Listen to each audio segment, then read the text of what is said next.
Hi guys, and welcome to Relaxation Bedtime History. Tonight we slip quietly toward the walls of a medieval city that does not yet know how much it is about to change. The air is cool, faintly damp, and the first light of morning is still hesitating somewhere beyond the horizon.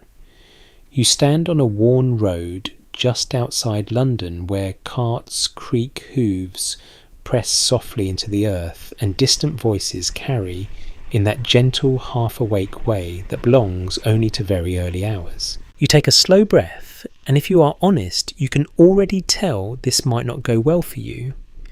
In fact, you probably will not survive this. Not because of anything dramatic you have done, but simply because you have arrived at the wrong place at the wrong time.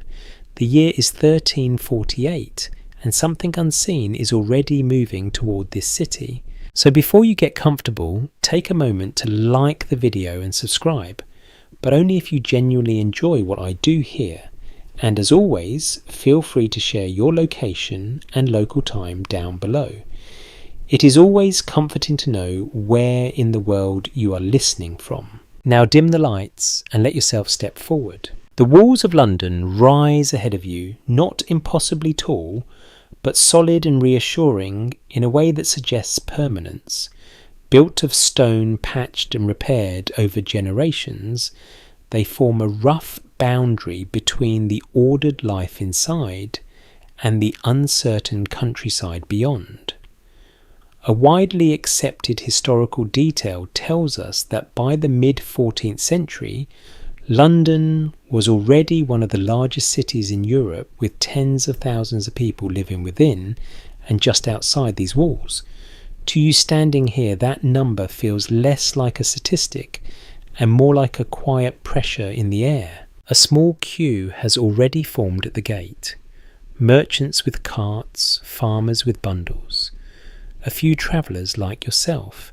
No one speaks loudly. There is a shared understanding that the day is beginning, but not yet begun. A guard leans against the stone archway, watching with the practiced stillness of someone who has seen many mornings exactly like this. You shuffle forward with the others, your feet brushing against scattered straw and the occasional patch of damp earth. The smell is a mixture of animal smoke from distant hearths and something else that is harder to name. Not unpleasant, but not clean either. It lingers low and persistent. Near you a man adjusts a sack over his shoulder and mutters something about ships arriving late. Another replies in a tone that suggests more worry than annoyance. News travels slowly here, but not slowly enough to stop concern from spreading. A curious little detail from the time mentions that people often relied on word of mouth for information about distant events, which meant that stories could grow stranger with each retelling. You can almost hear that process happening now in the soft murmur of half-finished conversations. As you draw closer to the gate, you notice the marks on the stone. Scratches, worn edges, places where hands have rested for years. The gate itself feels less like an entrance and more like a threshold between two rhythms of life. Outside the land stretches with a certain openness. Inside, everything will press closer, faster, more tightly woven. Historians still argue whether the people of London had any real sense of the scale of danger approaching in 1348. Some suggest there were already whispers of a terrible sickness moving through Europe, carried by ships and trade routes. Others believe most people were still largely unaware, focused instead on the immediate concerns of food work and daily survival. As you stand here listening to the quiet exchanges around you, it feels as though both might be true at once. The guard straightens slightly as your turn comes. He looks at you not with suspicion exactly, but with a kind of routine curiosity. You are just another figure in the steady flow of bodies entering the city. He nods, and with that small gesture you pass beneath the stone arch. The change is immediate. Inside the walls, the space feels tighter, more contained. The road narrows, buildings begin to lean inward, and the sounds multiply. Footsteps, voices, the distant clatter of something being unloaded. It is not loud yet, but it is building. The city is waking. You move forward at an unhurried pace. There is no need to rush. In fact, rushing would only make you stand out. Better to blend into the rhythm that already exists here, to let it carry you along. To your left, a narrow alley slips away between buildings, dark and inviting in a way that suggests both shelter and uncertainty. To your right, a row of structures stands close together, their upper levels jutting slightly over the street. It gives the impression that the city is folding in on itself, each layer built atop the last. The ground beneath your feet is uneven, packed earth in some places, scattered stones in others. You notice how people step carefully, not because they are cautious by nature, but because they have learned to be. There is a difference. A cart passes behind you, its wheels groaning softly. The driver clicks his tongue at the horse, guiding it through the narrow space with practiced ease. You shift slightly to make room, feeling the brush of rough wood and the faint warmth of the animal as it moves by. There is a sense here of constant motion, even in these early moments. Goods coming in, people moving through life, continuing as it always has. And yet, beneath it all, there is something else. Not visible, not fully formed, but present. You might not have a name for it yet. Few people here do. But it is already part of the city. A gentle reminder of how closely everything is connected. As you walk further inside, the gate behind you fades into the background. Another traveller takes your place, then another, the flow unbroken. London does not pause. It absorbs. You pass a woman carrying a basket, her expression focused, her steps steady. A boy trails behind her, half awake, rubbing at his eyes. Somewhere ahead, a door opens and the faint glow of firelight spills briefly into the street before being pulled back inside. A commonly accepted understanding among historians is that medieval cities, like London, were defined by their density. People lived, worked, cooked, and slept in close proximity, often sharing spaces in ways that feel almost unimaginable now. As you move through these streets, that closeness becomes tangible. You can feel it in the air, in the way sounds overlap, in the subtle awareness of other bodies nearby. You pause for a moment, just long enough to take it in. The texture of the stone, the softness of the early light, the quiet, steady hum of a city preparing for another day. And somewhere far beyond what you can see or hear, the slow approach of something that will change all of this. Not suddenly, not all at once, but inevitably. You begin to walk again, letting the rhythm carry you deeper inside, unaware of how familiar these streets will soon become, and how different they will feel before long. You continue forward, letting the narrow street guide you as it gently bends toward the river. The air shifts almost without warning. It grows cooler, heavier, carrying a dampness that settles lightly against your skin. You do not need to see the water yet to know it is close. You can smell it. The Thames announces itself long before it comes into view. There is a layered scent here, not unpleasant in a simple way, but complicated. River, water, fish, mudwood, and the faint trace of things that have been discarded and carried along. It is the scent of movement, of trade of life, passing constantly through one place. The street widens slightly and then you see it. London Bridge stretches ahead, solid and busy, even at this early hour. It is not just a bridge in the way you might expect. It is something closer to a street suspended over water. Buildings rise along both sides, timber-framed, and leaning slightly inward, as if sharing quiet conversations above the heads of those passing below. A well-established historical fact tells us that London Bridge in the 14th century was lined with shops and houses, making it one of the most crowded and essential routes in the city. Standing at its entrance now, you can understand why. Everything seems to converge here. You step onto the bridge with the others, your foot finding the worn surface of stone that has carried countless steps before yours. The movement slows slightly, not enough to stop, but enough to remind you that space is limited. To your left, a narrow shop is already open. A man arranges goods on a small table, his hands moving quickly, efficiently. To your right, a doorway stands half open and you catch a glimpse of someone inside bent over a task that remains just out of sight. Above you, the upper levels of the buildings lean closer together, narrowing the sky into a thin strip of pale light. It feels almost enclosed, this passage over water, as though the river itself has been tucked beneath layers of human activity. You move with the flow, neither leading nor lagging. A cart creaks ahead of you, its wheels navigating the uneven surface with a patience that suggests this journey is made many times each day. A woman passes in the opposite direction, balancing a basket with practiced ease, her expression unreadable but focused. The sounds here are different from the streets behind you. There is more echo, more layering. Voices bounce softly between wood and stone. The low rush of the river below adds a constant undertone, steady and indifferent. You glance towards the edge, where a small gap between buildings allows a view of the water.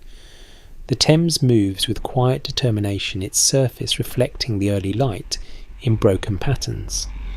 Boats drift below, some tied, others already in motion. Figures stand within them, working without pause. A curious detail from the time mentions that the river was not only a source of transport and trade, but also a place where waste often ended up.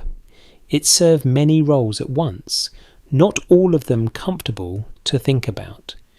You notice how little separation there is between these uses.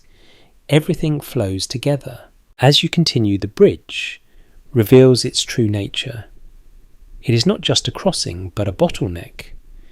Every person, every cart, every piece of news that needs to move from one side of the city to the other must pass through here. That creates a certain tension even in moments that seem calm. You hear fragments of conversation as people pass. Something about ships delayed. Something about sickness in another port. Something about a cousin who has not written back. None of it is spoken loudly. No one declares anything with certainty, but the words linger carried along like the river beneath your feet. Scholars continue to debate how quickly information about the spreading disease reached London. Some suggest that traders and sailors brought early warnings, while others believe that the signs were too vague at first to be taken seriously. Listening now, you can sense that strange middle space where concern exists but has not yet become fear. You pass a group of men standing close together, their voices low. One gestures toward the water as he speaks, as if the river itself might offer some explanation. Another shakes his head, not dismissing the idea, but not accepting it either. The uncertainty feels almost physical. You adjust your pace slightly to avoid a cart that has slowed ahead. The horse snorts softly, its breath visible in the cool air. The driver murmurs to it a quiet reassurance that seems more for himself than for the animal. Above a window opens briefly. A face appears, looking down at the steady movement below, then disappears again. Life layered upon life, each level observing and participating at the same time. You begin to notice how narrow the path truly is. Two people passing in opposite directions must shift carefully. bodies turning slightly, shoulders brushing. There is no room for distance here, no easy way to step aside. A commonly accepted understanding among historians is that such crowded conditions played a significant role in how quickly disease could spread in medieval cities. As you move through this confined space, that idea becomes more than an abstract observation. It becomes something you can feel in the closeness of breath in the shared air. You reach the midpoint of the bridge, where the movement seems to pause just slightly. Not enough to stop, but enough to create a moment of awareness. You are suspended here between one side of the city and the other, between what you have just entered and what lies ahead. The river below continues without hesitation. The people around you continue without hesitation. And you do the same. A faint breeze rises from the water, carrying with it that same layered scent. It brushes against your face, cool and steady, as if reminding you that everything here is in motion, even when it feels still. You pass another shop, this one selling small items that catch the light. Metal glints softly arranged with care. The person behind the table watches the crowd with quiet attention, eyes moving from face to face. For a moment you wonder how many of these people will still be here in a few months. It is not a thought that belongs to this time, not fully, and yet it settles into your mind with surprising ease. You continue forward, the end of the bridge gradually coming into view. The buildings begin to thin slightly, the sky widening again, the sense of enclosure easing just enough to notice. Behind you, the bridge remains as it always has been, busy, essential, unaware. You step off onto the far side, your feet returning to the uneven streets of the city. The rhythm shifts again, expanding outward, drawing you deeper into London's winding paths. The sounds grow, the space opens just a little, and the day continues to unfold. You move away from the bridge and into streets that feel narrower again, as if the brief openness over the river was only a pause rather than a change. The city closes around you, not in a threatening way, but in a way that is constant and undeniable. Buildings lean toward each other, their upper floors stretching out over the street, so that the sky becomes a thin ribbon of pale morning light. The ground beneath your feet is no longer just uneven, it is alive with texture. Packed earth, scattered stones, damp patches that reflect the dim light. You step carefully without thinking about it, adjusting your pace as others do the same. This is not a place for careless movement. The street is already filling. People move in both directions, each following their own purpose, yet all sharing the same limited space. A man carrying a bundle brushes past you, muttering an apology that feels more like habit than intention. A woman with a basket shifts her path slightly, her shoulder nearly touching yours as she passes. There is no distance here, no polite space between bodies. You can feel the presence of others in a very immediate way. The warmth of them, the sound of their breathing, the subtle movements as they navigate around one another. A commonly accepted historical understanding tells us that medieval London streets were often crowded from early morning, with people, animals and goods all competing for space. Experiencing it now, you realise how complete that crowding is. It is not just visual, it is physical. A pig darts suddenly across the street, weaving through legs with surprising confidence. Someone calls after it, half annoyed, half resigned. Chickens scratch near a doorway, undisturbed by the passing flow. A dog lingers near a pile of refuse, sniffing with quiet determination. The smells deepen as you move further in. Smoke drifts from somewhere ahead, carrying the scent of burning wood and something cooking, though it is difficult to tell exactly what. Beneath that there is a sharper note, waste left in corners or washed loosely into the street. It does not overwhelm you all at once. It layers itself, gradually becoming part of the air rather than something separate from it. You pass a narrow gutter running along the edge of the street. A thin stream of liquid moves slowly within it, carrying bits of debris. It reflects the light in broken fragments, reminding you that even here, movement continues. A curious little detail recorded by chroniclers of the time notes that many city streets doubled as places where household waste was discarded, often simply thrown from windows with little warning. You glance upward, instinctively noticing how many windows remain closed, at least for now. Still, you keep a subtle awareness of what might come from above. The sounds here are layered in a way that feels almost constant. Voices overlap not loudly but persistently. The clatter of wooden wheels, the soft thud of footsteps, the occasional call from someone trying to be heard across a short distance. Nothing dominates. Everything blends. You find yourself moving more slowly, not because you choose to, but because the flow requires it. Each step is shaped by the people around you. You adjust without thinking, turning slightly, pausing briefly, then continuing. A man ahead of you coughs into his sleeve. It's a small sound almost lost among the others. No one reacts. It is just another part of the morning. And yet something about it lingers. Scholars still debate how early symptoms of the coming plague were recognised or dismissed by ordinary people. Some suggest that early signs were easily mistaken for common illnesses. Nothing unusual in a city where sickness was already part of daily life. As you walk through this dense crowd, that idea feels very real. A cough here, a tired face there. Nothing that would stop the day. You pass a doorway where two people stand speaking quietly. Their heads lean closer together, their voices lowered as if the topic itself requires caution. You catch only fragments. Something about a ship, something about illness, something about distance that no longer feels distant. They notice you passing and fall silent, not out of secrecy exactly, but out of habit. Conversations here are often private, even when they take place in public. You continue on your shoulder, brushing lightly against the rough surface of a wall as you make space for a cart coming towards you. The wood of it is worn smooth in places, splintered in others.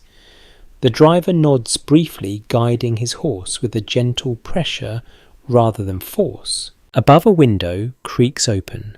A woman leans out slightly, shaking a cloth with quick, practiced movements. Dust catches the light as it falls drifting down in a soft, almost delicate way. It settles onto the street, onto the people below, becoming part of the same shared space. You notice how everything here overlaps. Living, working, eating, resting. There are no clear separations.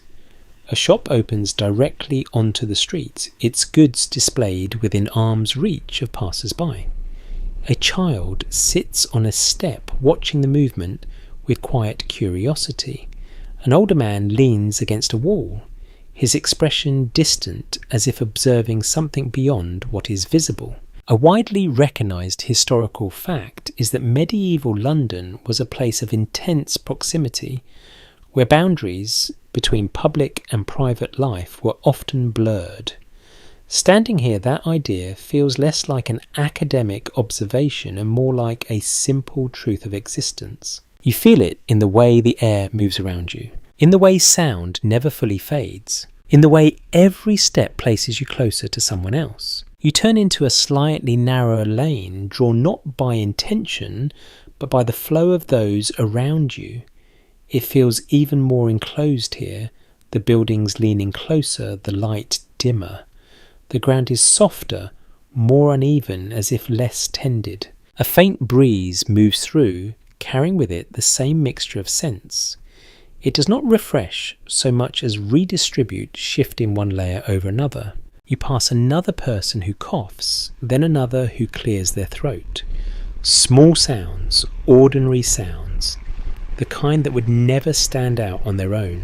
And yet, placed together, they begin to form a pattern. Not one that is obvious, not one that anyone here would name, but one that exists all the same. You continue walking your pace, steady, your senses gradually adjusting to the density around you.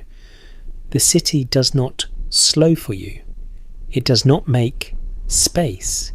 It simply continues, and you become part of it. Each step draws you deeper into streets where breath is shared, where distance is rare, and where the invisible can move as easily as the visible. You do not feel threatened. Not exactly, but there is a quiet awareness beginning to take shape, a sense that this closeness, this constant contact, holds more than just the ordinary life of the city. You follow the lane as it bends gently out of sight, carrying you further into the woven, crowded heart of London, where everything is connected and nothing is truly separate. You drift from the narrow lane into a doorway that might easily be missed if you were not already slowing your pace.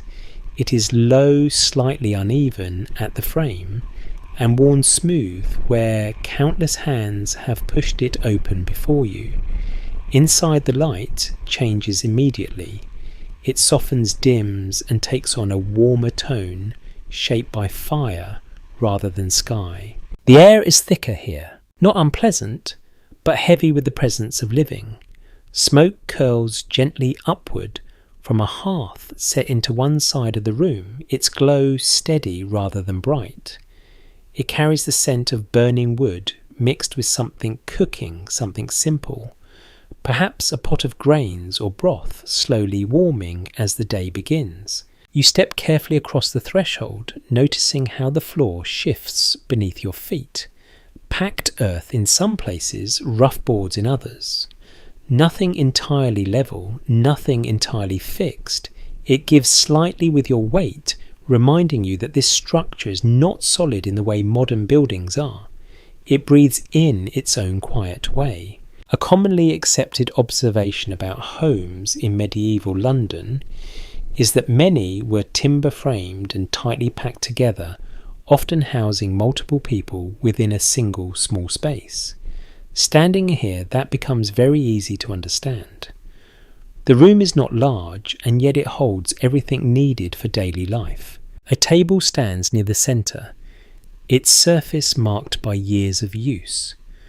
A few stools surround it, each slightly different in shape and height. Against one wall, a bed or something close to it rests beneath a small opening that allows just enough light to filter in. You notice how little separation there is between spaces. Cooking, eating, sleeping, working. All of it happens here, layered together without clear boundaries. A pot hangs over the fire, gently shifting as the heat rises. Nearby, a bundle of cloth sits folded, perhaps clothing, perhaps bedding. It is not always easy to tell. A woman moves within the room, her actions steady and practiced. She does not seem surprised by your presence, or perhaps she simply accepts it as part of the constant flow of people and life that defines this city. She stirs the pot, adjusts a piece of wood in the fire, then reaches for something on the table. A child sits close to the hearth, watching the flames with quiet attention. Their face is calm, almost thoughtful, as if the rhythm of the fire is something familiar and comforting. You remain near the doorway for a moment, letting your senses settle. The warmth here contrasts with the cool air outside. It wraps around you, gently carrying with it the subtle sounds of domestic life, the soft crackle of wood, the faint movement of cloth, the quiet shifting of feet on the floor. A lesser-known detail from household records suggests that many families shared these spaces with lodgers or extended relatives, especially in a crowded city like London. That means the number of people living here might be greater than what you see at first glance. Others may be resting, working elsewhere, or simply out of sight. You glance upward. The ceiling is low, supported by wooden beams that darken with age and smoke. Above this room, there are likely more spaces, perhaps even smaller, where additional people sleep or store what little they own. The building rises not in spacious levels but in compressed layers. There is a quiet intimacy here, not chosen but necessary. You take a step further inside, careful not to disturb the arrangement of things. The woman glances toward you briefly, her expression neutral, then returns to her task. There is no time for curiosity. The day demands attention. A faint draught moves through the room, slipping in through gaps you cannot quite see. It carries with it a hint of the outside. The street, the smoke of other fires, the distant movement of the city. Even here indoors, there is no full separation from what lies beyond. Experts have long discussed whether people at the time fully understood how such close living conditions might influence the spread of illness. Some argue that awareness was limited, shaped more by immediate necessity than by broader patterns. Others suggest that there may have been a practical understanding, even if it was not expressed in the terms we use today. As you stand here, it feels less like a question of knowledge and more like a question of possibility. Even if someone suspected a connection, what could they do differently? Space is not something easily changed. The child near the fire shifts slightly, drawing their hands closer to the warmth. The gesture is small, almost automatic. You notice how close they sit to the ground, how near they are to everything happening in the room. The woman lifts the pot, pours a small portion into a simple bowl, and sets it on the table. Steam rises gently, carrying a mild, comforting scent. Food here is not elaborate, but it is essential. It marks the rhythm of the day as clearly as any bell or call. You take another slow breath. The air is warm, but not fresh in the way you might be used to. It has been breathed, shared, reused. It holds traces of everyone who has passed through this space. You begin to notice small details. A worn edge on the table where hands have rested repeatedly. A piece of cloth mended carefully, its stitches visible but precise. A small object placed near the wall, perhaps for protection, perhaps for belief. Something personal, something quiet. A peculiar observation from folklore traditions of the time mentions that people often kept charms or small symbolic items within their homes to guard against misfortune or illness. Whether such objects offered comfort or actual protection is another matter, but their presence speaks to a need for reassurance. You feel that need here, not as fear exactly, but as a quiet awareness of uncertainty. The room holds together, functioning as it must, yet it also feels delicate in a way that is difficult to explain, as if everything depends on a balance that could shift without warning. You step back towards the doorway, careful not to interrupt the flow of the household. The woman continues her work. The child watches the fire. The room remains as it was, steady in its routine. Outside, the city waits. You cross the threshold again, returning to the cooler air of the street. The shift is immediate. The sounds grow louder. The space opens slightly. The rhythm changes. Behind you, the door closes with a soft, final sound. You carry the warmth with you for a moment, then it fades, replaced by the layered presence of the city once more. Above the buildings lean as before. Below the ground remains uneven. Around you, people continue their movements, their tasks, their lives.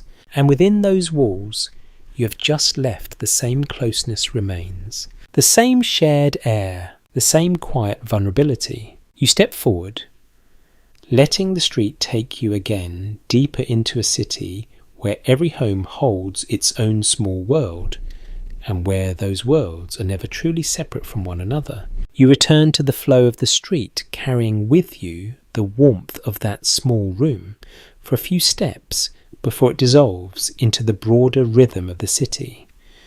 The air sharpens slightly as you move along, touched by the scent of something freshly baked.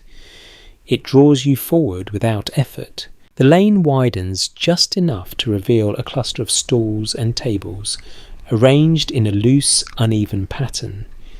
This is not a grand market square with neat order. It feels more like a gathering that has grown naturally over time, shaped by need rather than design. Voices rise here, though not loudly. There is energy in them, a quiet urgency. People speak in quick exchanges, hands moving as they weigh point or gesture. Goods are laid out in simple displays. Bread, vegetables, small cuts of meat, bundles of herbs. Nothing excessive, everything practical. A broadly recognised historical point notes that markets were central to daily life in medieval London, serving not only as places of trade, but also as hubs of information and social exchange. Standing here, you feel that dual purpose immediately. People come for food, but they stay for words. You step closer to a table where loaves of bread are arranged in careful rows. Their surfaces are uneven, some darker, some lighter, each shaped by hand rather than machine. The smell is comforting, grounding. A baker stands behind them watching with attentive eyes. A woman approaches, lifting a loaf, pressing it gently, as if testing its worth. They exchange a few quiet words. There is a moment of hesitation, then a small adjustment, perhaps in price, perhaps in expectation. The loaf changes hands. You move on. At another stall, a man measures out grain using a worn wooden scoop. The movement is practiced almost rhythmic. A customer watches closely, not out of mistrust exactly, but out of habit. In a place where resources are limited, precision matters. A curious detail recorded in some city regulations suggests that officials sometimes inspected weights and measures to prevent cheating in markets. Even so small adjustments and quiet negotiations were part of the everyday exchange. You can sense that here in the careful attention people give to each transaction. You pass a table covered in herbs, their scents rising softly into the air. Sharp, earthy, slightly bitter. A woman arranges them into small bundles, tying each with a thin strip of cloth. She moves quickly, her fingers steady, her focus unbroken. Nearby, two men speak in low tones. You catch fragments as you pass. Something about a ship, something about sickness in another place, something about how quickly it spread. Their voices do not rise, but they carry a weight that lingers longer than the words themselves. There is a shift happening here, subtle but present. At first, it blends with the usual concerns of trade, prices, quality, supply. But beneath that, another layer begins to form. Not yet fear, but something close to it. You notice how often certain words repeat. Illness, distance, arrival, not spoken loudly, not confirmed, but shared just enough to move from one person to another. A vendor calls out softly, offering apples that are not perfect, but still good. A child tugs at an adult's sleeve, pointing towards something small and bright on a nearby table. Life continues steady and familiar, yet there is a slight tension in the way people pause before speaking, in the way they glance toward others before lowering their voices, in the way conversations seem to end just a little too quickly. Researchers continue to examine how information about the plague circulated in its earliest stages, with some suggesting that fragmented reports created a sense of unease before any clear understanding took hold. Standing here, you feel that uncertainty in its early form. It is not panic, it is something quieter, more uncertain. You stop near a stall where fish are laid out on a rough wooden surface. Their scales catch the light faintly, their scent sharper than the others around you. The vendor wipes his hands on a cloth, then looks up as a customer approaches. They speak briefly. The exchange is quick, efficient. There is less lingering here, less conversation, Perhaps it is the nature of the goods, or perhaps it is something else. You step back slightly, allowing others to move around you. The flow of people shifts constantly, adjusting to space, to movement, to the presence of others. You feel yourself becoming part of that pattern again, moving without needing to decide. A bell sounds faintly in the distance, not loud, not urgent, just a steady reminder of time passing. You glance toward the sound, though you cannot see its source from here. The market continues without pause. No one stops. No one reacts beyond a brief acknowledgement. Time is marked, but it does not interrupt. You notice a man standing slightly apart from the others. He is not selling anything, not buying either. He watches. His gaze moves from stall to stall, from face to face, as if trying to piece together something that remains just out of reach. A small, unusual note found in some accounts suggests that in times of uncertainty, people often became more attentive to subtle changes in behaviour, noticing who spoke less, who avoided certain places, who seemed unsettled without clear reason. You wonder if he is doing the same, or if he is simply tired. The market shifts again as a cart moves slowly through its wheels, pressing into the ground with a soft, steady force. People step aside, adjusting their positions without complaint. This is a shared space. Movement belongs to everyone. You follow the edge of the market, letting the density ease slightly as you move toward a quieter section.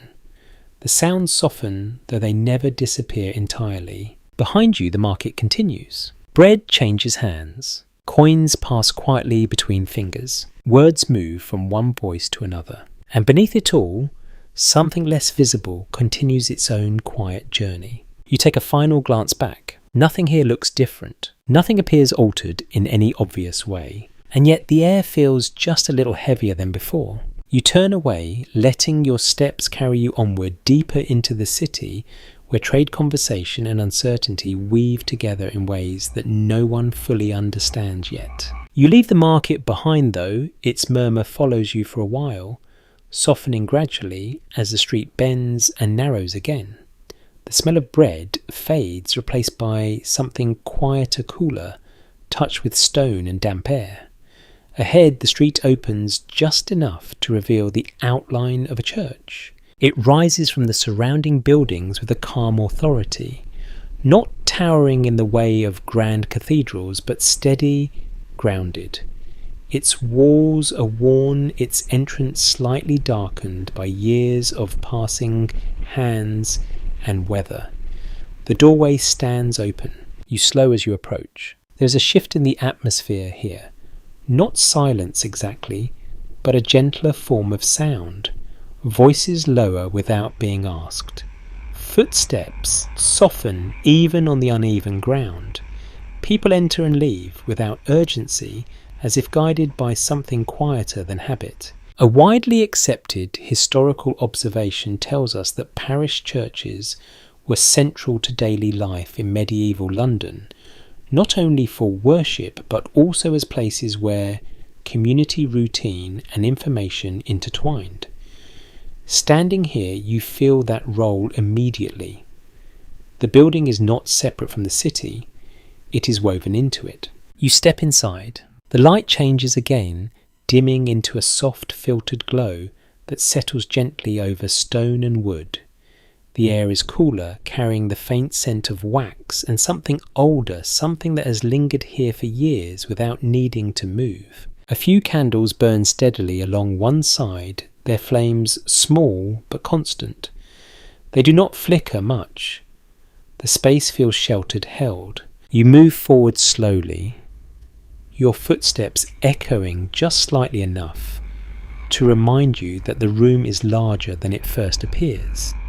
The ceiling arches above, not high enough to overwhelm, but enough to create a sense of quiet space. A man kneels near the front, his head bowed. His hands are still resting together. You cannot hear what he says, if he says anything at all. It is not meant to be heard. Nearby a woman stands with her eyes closed, her lips moving faintly. Her posture is steady, familiar. This is not a rare act.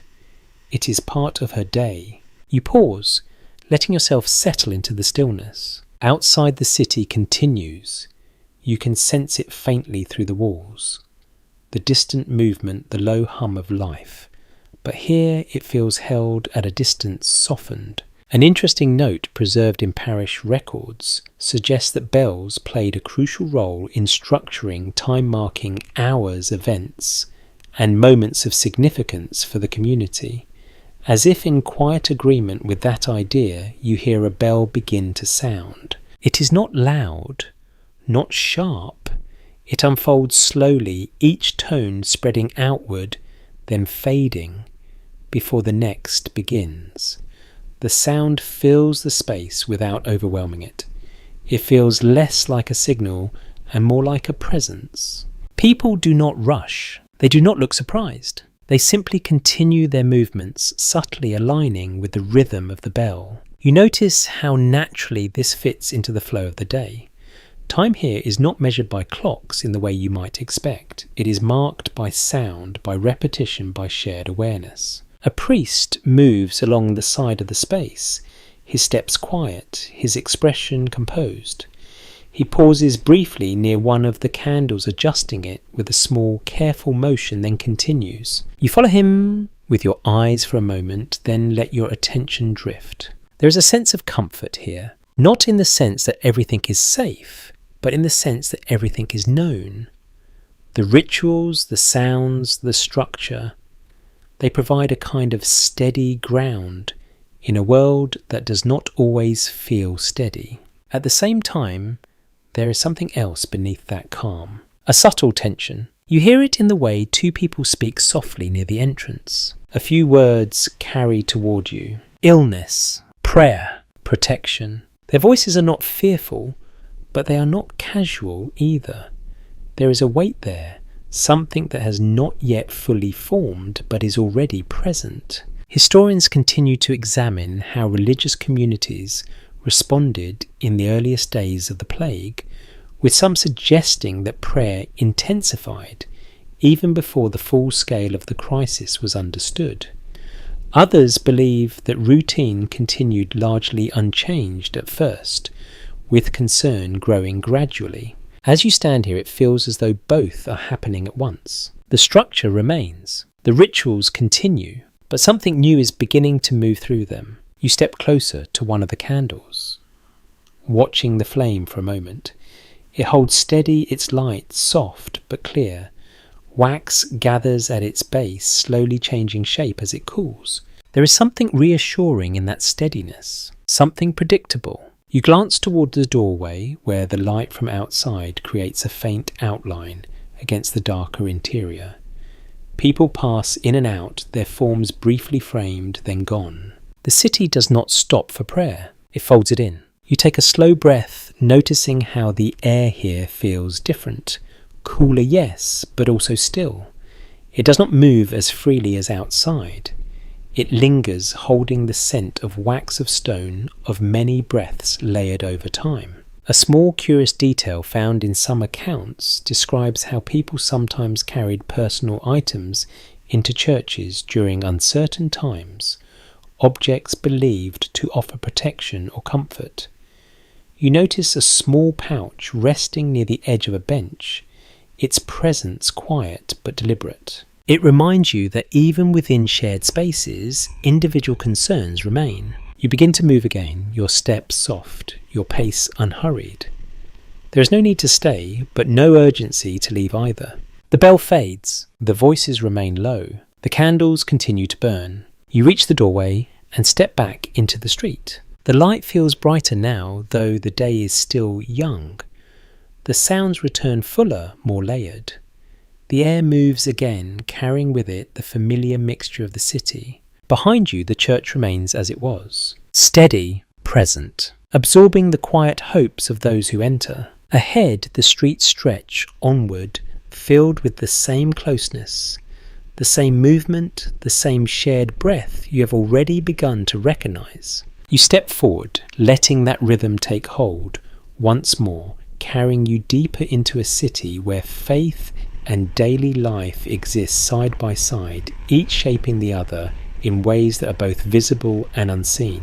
You step away from the church, the echo of the bell fading behind you, as the street draws you back into its steady current. The air feels slightly warmer now, touched by the growing light of morning. Ahead, the sounds change again.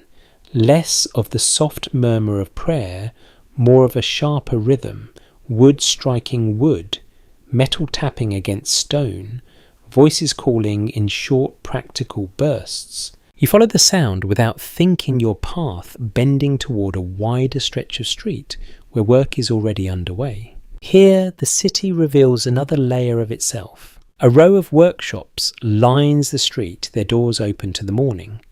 Inside, and sometimes spilling outward onto the street itself, people move with purpose. Hands are busy, tools are in motion, nothing is idle for long. You slow slightly watching. A man bends over a wooden frame, his hands guiding a tool with careful pressure. The sound it makes is steady, almost soothing in its repetition. Nearby, another worker hammers a piece of metal, each strike measured, each pause deliberate. The rhythm here is different from the market. Less negotiation, more creation. A commonly accepted insight into medieval London life tells us that skilled trades were organised into guilds groups that regulated work training and standards within specific crafts. As you observe these workshops, that structure becomes visible. There is order here, even within the apparent chaos of movement and sound. A younger figure stands beside one of the craftsmen, watching closely, an apprentice perhaps. His hands mimic the motions he sees, slower, less certain. The older man corrects him with a brief gesture, not unkind, but firm. Learning here is not separate from doing. It happens in the moment, shaped by repetition. You move a little closer, careful not to interrupt. The smell of worked wood mixes with the faint tang of metal. It is cleaner than the market, but still grounded, still real. A woman passes carrying a bundle of cloth, her steps quick. Her focus fixed, she disappears into one of the doorways, becoming part of the unseen work happening beyond the street. An interesting detail preserved in guild records reveals that many crafts depended on a network of related tasks, often spread across different spaces. What you see here is only part of a larger process. The finished object is the result of many hands, many steps, many small contributions. You watch as a finished piece is lifted, examined briefly, then set aside. There is no celebration, no pause to admire it. Work continues. There is a quiet discipline in this, a sense that time is always moving forward and that each moment must be used. You notice how people here speak less than in the market. When they do, it is direct, short phrases, clear instructions. The work demands attention. Distraction is not welcome. Still, conversation finds its way in. A man wipes his hands and leans slightly toward another, speaking in a lower tone. You catch a fragment. News from the docks. Something about illness again. A pause follows. The other man nods once, then returns to his task. The work does not stop. It absorbs the information, holds it, and continues. Some historians have explored whether tradespeople in cities like London were among the first to notice disruptions caused by the approaching plague, especially as supply chains shifted and workers fell ill. Others suggest that the early stages were too gradual to register clearly. As you stand here, it feels as though awareness exists, but it has not yet changed behaviour. The tools continue to move. The tasks continue to unfold. You step past another open doorway, glancing inside. The space is dimmer, filled with the quiet concentration of several people working side by side. The sound of scraping of fabric being cut, of something being shaped with care. There is a closeness here as well. Not the crowded press of the streets, but a shared focus. each person aware of the others, each movement fitting into a larger pattern. You notice a small mark carved into the wood near the doorway, a symbol simple but deliberate.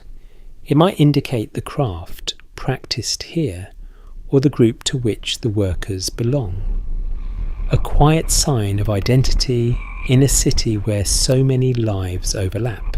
A lesser-known observation suggests that guilds not only regulated work but also provided a sense of belonging and support for their members. In a place as dense and demanding as London, that connection would have mattered. You continue walking, the sounds of labour following you. Hammering, cutting, shaping. Each sound distinct yet part of a larger rhythm. You pass a man carrying a finished object wrapped in cloth. He moves carefully as if the item holds more than just material value. His path is direct. There is no hesitation. You wonder where it will go, who will use it, how long it will last. The street narrows again and the sounds begin to soften. The workshops recede behind you, though their presence lingers in your awareness. Work is constant here. It does not wait for certainty. It does not pause for rumour. It continues even as something unseen moves closer. You take a slow breath, noticing how the air carries a faint trace of the work you have just passed. Wood-metal effort. It fades, gradually replaced once more by the broader scent of the city. Ahead, the street bends, leading you onward. Behind you, the workshops remain active, their rhythm unchanged. For now, you step forward, letting the steady pace of your movement align once again with the city itself, carrying you deeper into a place where skilled labour and quiet uncertainty exist side by side. You leave the steady rhythm of hammer and chisel behind, and the street guides you into a quieter stretch, where the sounds soften into something more domestic. The pace here is different. Still busy, still purposeful, but less sharp, less driven by tools striking surfaces. Instead, you notice smaller movements. Cloth brushing against wood, water being poured, the faint rustle of hands at work. You pass a doorway, where a woman kneels beside a low basin, her hands submerged in cloudy water. She lifts a piece of fabric, wrings it carefully, then lays it across a line strung between two beams. The motion is slow, practiced, repeated many times before. A commonly accepted view among social historians is that much of the labour sustaining medieval households was carried out by women, often within spaces that were less visible but no less essential. As you move through this part of the street, that work becomes clear. It is everywhere, though rarely announced. You continue walking, your steps naturally quieter here. Another doorway reveals a small kitchen space. A fire burns low, its heat steady rather than intense. A woman stirs a pot, while another measures something into a bowl. Their conversation is soft-woven between movements, never interrupting the work. A child sits nearby, sorting small objects into uneven piles. Stones perhaps, or bits of wood. The task seems simple, but it is done with focus, as if it matters. You notice how these spaces feel both private and open at the same time. Doors remain ajar. Windows half open. Life spills outward, just enough to be seen but not fully shared. A curious detail preserved in household accounts suggests that many women combined domestic duties with small-scale trade, producing goods like bread, ale, or textiles that could be sold or exchanged. You begin to see hints of that here. A woman stands behind a narrow table just outside her home, offering small bundles of something wrapped in cloth. Herbs, perhaps, or prepared food. A passerby stops, briefly exchanges a few words, then continues on. The transaction is quiet, almost invisible, but it matters. You slow slightly as you pass, noticing the careful way she arranges her goods. Each bundle placed with intention, each movement economical. There is no wasted effort here. A few steps further, you hear the rhythmic motion of something being spun. You glance inside another doorway and see a woman seated with a spindle, her fingers guiding the fibres with steady precision. The thread forms gradually, almost invisibly, becoming something useful through patience alone. The sound is soft, a gentle turning, a quiet repetition. It blends into the background of the street, yet it shapes the fabric of daily life in a very real way. Some researchers have explored how this kind of labour, though often overlooked in official records, form the backbone of urban survival. Without it, households would not function, trade would falter. The city itself would struggle to sustain its rhythm. You move on your awareness, shifting to the small details around you. A basket of vegetables set just inside a doorway. A piece of cloth hanging to dry catching the light. A hand reaching out briefly to shake crumbs from a surface, then withdrawing again. These actions are not dramatic. They do not draw attention, but they repeat again and again, forming a pattern that supports everything else. You notice too the presence of quiet conversation, not the lively exchange of the market, nor the focused instructions of the workshops, but something in between. Words shared while hands continue to move. Voices low, steady, familiar. You catch a fragment as you pass one doorway. A mention of someone feeling unwell. A pause. A soft reply. Then the work continues. There is no sudden change in tone. No alarm. Just a slight shift, almost imperceptible. A subtle awareness that something is not quite as it was. Writers of the period later described how illness often entered households quietly, at first noticed in small changes rather than dramatic events. A tiredness, a discomfort, something easy to dismiss. As you walk through these spaces, you can imagine how easily such signs might blend into the ordinary flow of life. You pass a narrow alley where water trickles slowly along the ground, carrying with it small fragments of daily use. A woman pours another bucket into the stream, watching briefly as it joins the rest, then turns back inside. The action is simple, routine, necessary, yet it connects this small space to the larger movement of the city. You continue forward your pace, unhurried, your senses attuned to the quiet persistence of these tasks. There is a steadiness here, a sense that life must continue regardless of what may be approaching. You pass a group of women gathered near a doorway, their hands busy with cloth. Their voices slightly more animated than the others you have heard. There is a moment of shared laughter, brief but genuine. Then one of them lowers her voice. A few words pass between them. You cannot hear them clearly, but you recognise the pattern, the same topics, the same uncertainty. It moves through these spaces just as it does through markets and workshops. Not loud, not overwhelming, but present. You take a slow breath, noticing how the air here carries the scent of cooking, of fabric, of human presence layered over time. It is not fresh in the way open fields might be, but it is alive. Everything here is in use. Nothing is separate. You step past another doorway where a woman lifts a child into her arms, adjusting their position with a gentle, practiced motion. The child rests their head against her shoulder, calm, trusting. It is a small moment, quiet, complete. You continue walking the street, gradually shifting again as it leads you onward. Behind you, the soft rhythm of domestic work continues. Water poured, cloth wrung, threads spun, voices shared. And within these spaces, life carries on in its most essential form, steady and unbroken, even as something unseen begins to weave its way into the very fabric of it all. You move onward, leaving behind the softer rhythm of spinning thread and quiet conversation. The street narrows again, then opens just enough to reveal a doorway that stands slightly apart from the others. It is not marked in any obvious way, yet something about it draws your attention. Perhaps it is the stillness. Perhaps it is the absence of movement, where there would normally be some. You slow as you approach. The door is not fully closed.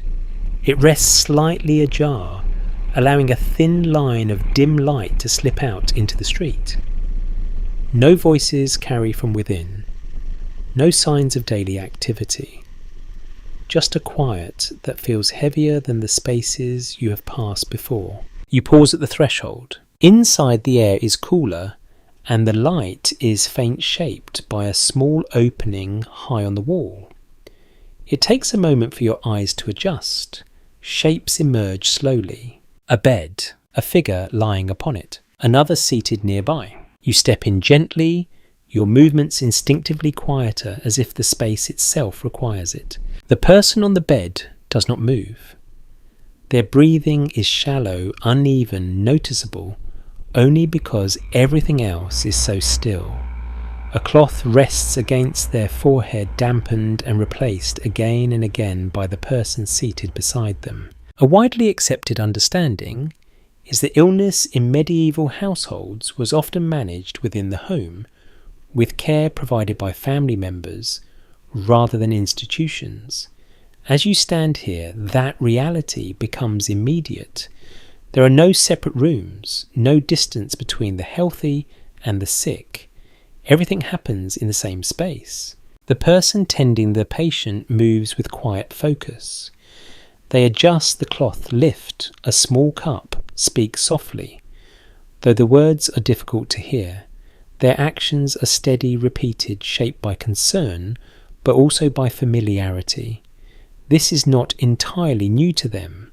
Illness is part of life here, and yet something feels different. You notice the way their eyes linger a moment longer than necessary, the way their movements carry a slight hesitation, as if they are not entirely certain what they are facing. A lesser known detail from medical writings of the time suggests that early symptoms of serious illness were often interpreted through a mix of observation, tradition, and belief.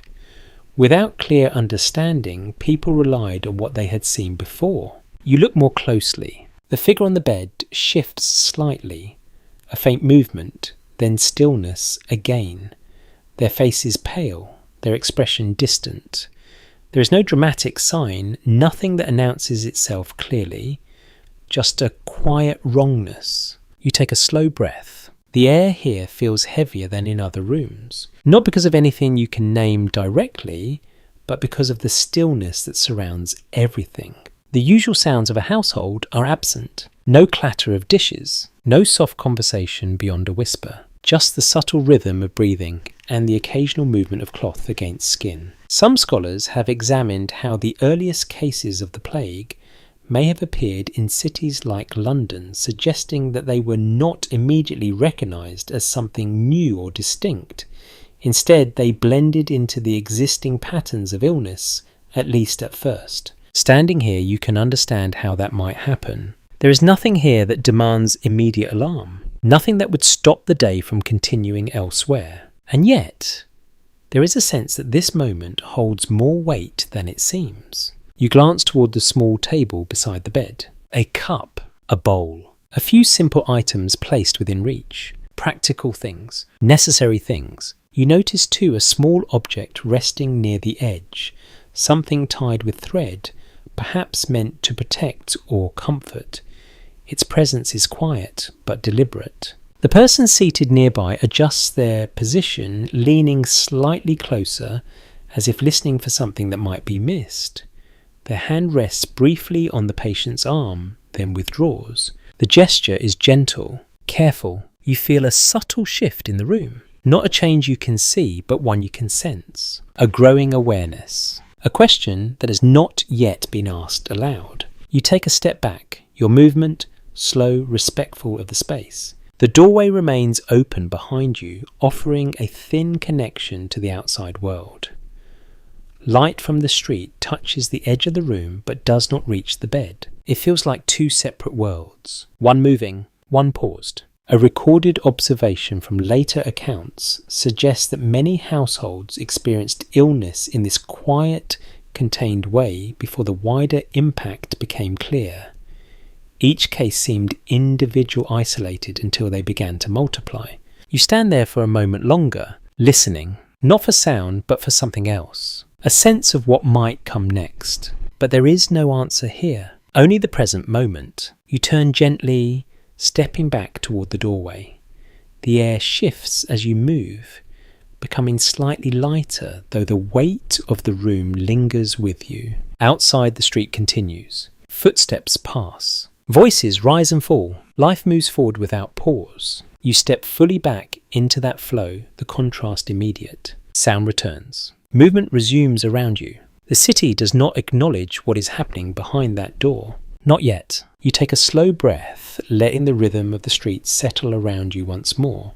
But something has changed. Not in the city, not in the people around you, but in your awareness. You have seen the beginning of something that does not announce itself loudly. Something that enters quietly. Something that settles into the smallest spaces first. You continue walking your pace, steady, your senses sharper now. The streets stretch ahead, filled with the same closeness, the same movement, the same shared air. And somewhere behind you in a small dim room, the quiet work of care continues. Unseen, uncertain, and not as isolated as it might seem. You carry the stillness of that room with you as you return to the street, though it fades slightly with each step. The sounds of the city settle back around you, layering themselves in a familiar pattern. Voices, footsteps, the distant movement of carts. Life continues steady and unbroken on the surface. Ahead, you notice a small gathering near a corner where the street bends. Not a crowd exactly, but enough people to suggest something of interest. You move closer, guided more by curiosity than intention. At the centre stands a man with a leather bag slung over his shoulder. He speaks quietly, his tone measured, his gestures controlled. Around him, a few people listen with focused attention. Others stand slightly apart, watching without fully committing to the moment. You recognise the role he plays, a physician or something close to it. A broadly accepted feature of medieval urban life is that medical care came from a variety of practitioners, including trained physicians, barber surgeons, and those relying on traditional remedies passed through generations.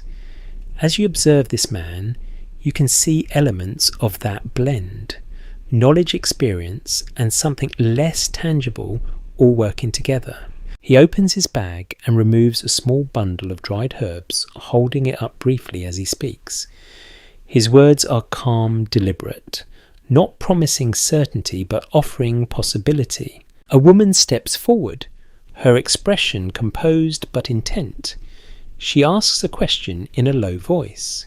He listens, nods once, then responds, selecting something else from his bag. The exchange is quiet, careful. You notice how others lean in, slightly trying to hear without appearing intrusive. Information here is shared, but not always openly. It moves through small spaces carried by those who are listening closely.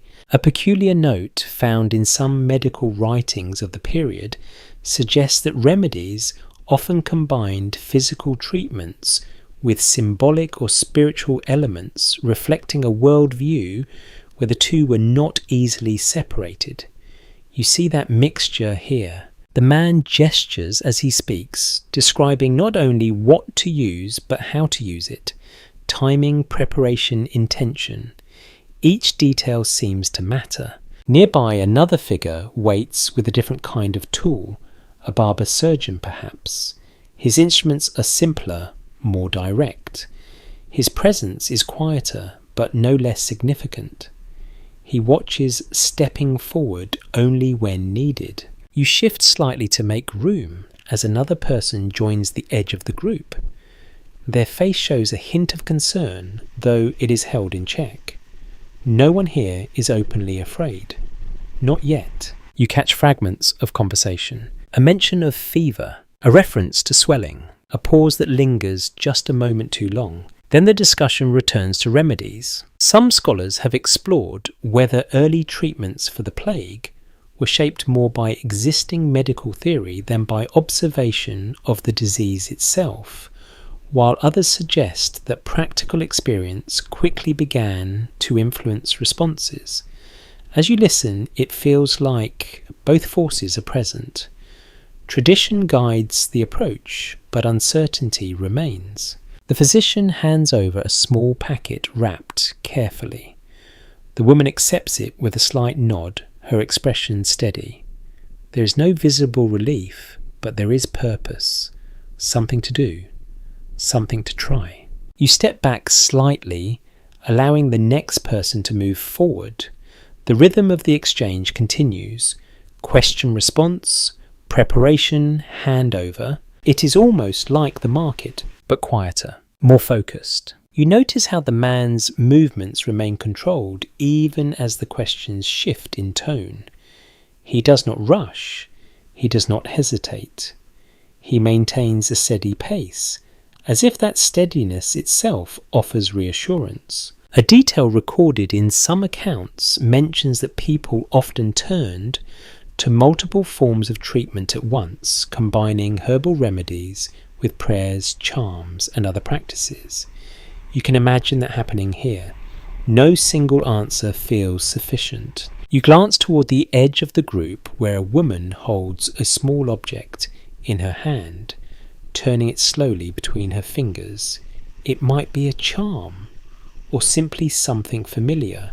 Either way, it suggests a need for comfort that extends beyond what can be measured.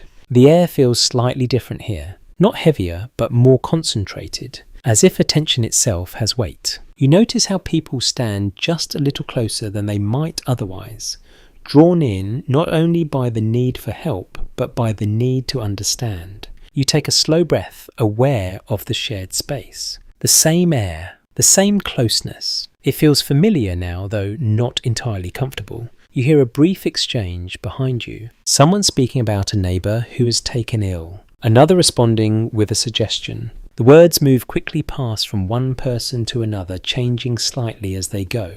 An observation preserved in later writings notes that information about illness often spread through informal networks shaped by personal experience and community ties rather than official channels. You can hear that process unfolding around you. It is not organised, but it is effective. You begin to step away from the gathering, letting the sounds fade behind you. The street opens slightly ahead, offering space to breathe, to move without adjusting constantly. Behind you, the physician continues his work. The questions continue. The quiet exchanges continue. You carry the sense of it with you as you walk. The effort to understand, the attempt to respond, the absence of certainty. You notice how the city absorbs this as it does everything else. The presence of illness does not stop the flow. It becomes part of it. You pass a doorway where someone stands watching the street, their expression thoughtful, distant. Perhaps they are waiting. Perhaps they are listening. You do not know, and neither do they not fully. You continue forward your pace, steady, your awareness sharpened by what you have seen. The streets stretch on, filled with the same movement, the same shared life. And within that life, people reach for answers in whatever forms they can find. Some measured, some symbolic, all shaped by the same quiet hope that something somewhere might be enough. You move on from the small gathering, the murmur of careful questions fading into the wider sound of the street. The air feels slightly more open here, though the city never truly loosens its grip. The buildings still lean, the ground still shifts underfoot, and the steady movement of people continues in every direction. But something else is moving now as well. Not visible, not fixed in one place, but carried from voice to voice. Rumour. You begin to notice it more clearly. It travels differently from ordinary conversation. It pauses, gathers, then moves again. It is repeated, reshaped, softened in one telling, and sharpened in another. It does not belong to any single person. It belongs to the space between them. You pass a pair of men standing close together near a doorway. Their voices are low, but their posture leans inward, as if the words themselves require shelter. You catch a fragment. A ship arriving sooner than expected. A crew that did not disembark as usual. A silence where there should have been noise. They do not speak with certainty. Their words feel tentative, as if they are testing them even as they say them. One man nods slowly, the other glances toward the street, then back again. The exchange ends quickly, but the idea does not. It moves with you as you continue walking. A well-established understanding in historical studies is that port cities, like London, were especially vulnerable to the spread of disease due to constant movement of goods and people. Standing here not far from the river you crossed earlier, you can sense how easily something unseen could travel along those same routes. You turn a corner and find yourself near a small open space where several paths meet. People pass through without stopping, but a few linger at the edges, speaking in quiet tones. A woman gestures with her hands as she talks her movements, quick, almost restless. The person beside her listens closely, then responds with a slight shake of the head. You hear a few words: France, illness, speed. The rest is lost in the movement of the crowd. You continue your steps unhurried, but your attention drawn more sharply to these fragments. They appear everywhere now. Not dominant, not overwhelming, but persistent. A young boy runs past you, weaving through the space with ease. His laughter breaks briefly through the quieter tones, then disappears as quickly as it came. Life continues, even as these threads of concern weave themselves into the day. You pass a group of workers taking a short pause, their tools set aside for a moment. One speaks, the others listen. There is a brief silence after his words, then a shrug, a return to motion. The work resumes. Rumour does not stop the day. It settles into it. An unusual detail noted in some contemporary accounts suggests that early reports of the plague often included exaggerated or distorted elements shaped by fear and distance. Stories of entire towns emptied of sudden death, of strange symptoms that seemed almost unreal. You can sense how such stories might begin. Each telling adds something. Each listener carries it forward. You notice how tone shifts depending on the speaker. Some speak with quiet concern, others with a hint of disbelief, a few with something closer to dismissal. It is too distant, too unclear, too uncertain for now. You walk along a slightly wider street where the flow of people is smoother, less compressed. A cart passes without forcing others to press too tightly against the walls.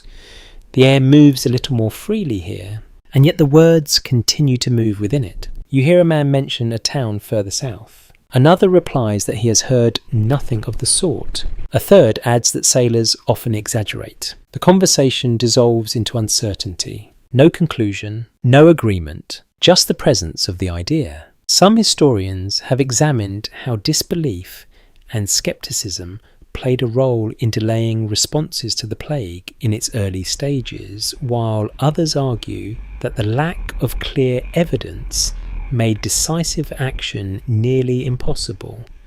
As you listen to these exchanges, it feels less like a failure and more like a natural response to incomplete information. People do not know what they are facing, so they continue. You pass a doorway where a woman stands with her arms crossed, watching the street. Her gaze follows a group of passing figures, then shifts to a pair of men speaking nearby. She does not join them, she simply observes. Her stillness contrasts with the movement around her. It suggests attention, awareness, perhaps concern. You move on your steps. Steady, your breathing slow. The city remains full, active, unchanged in its outward form. But beneath that, something has begun to circulate. Not a single story, not a single truth, but many versions of something that may or may not be real. Yet, you recall the river, the bridge, the ships that arrive and depart without pause, the narrow streets where breath is shared. the small rooms where illness already lingers. It becomes easier to imagine how all of these pieces might connect. You hear another fragment as you pass a pair of women speaking quietly. A name, a place, a pause that stretches just slightly longer than expected. Then the conversation shifts to something else. Food, work, the day ahead. Life reasserts itself. It does not allow the unknown to take full hold. Not yet. You continue walking, letting the rhythm of your movement carry you forward. The city unfolds around you, familiar now in its patterns, its sounds, its textures. And within it, rumour continues its quiet journey, unseen, unconfirmed, but growing. You do not feel fear, not directly, but you feel the shape of it, forming slowly, carried in words that do not quite settle. You follow the street as it bends again, leading you deeper into London's shifting landscape, where information travels as fluidly as the river, and where uncertainty begins to take on a life of its own. You continue along the widening street, where the flow of people begins to feel more structured. There is still movement in every direction, but now you notice patterns within it.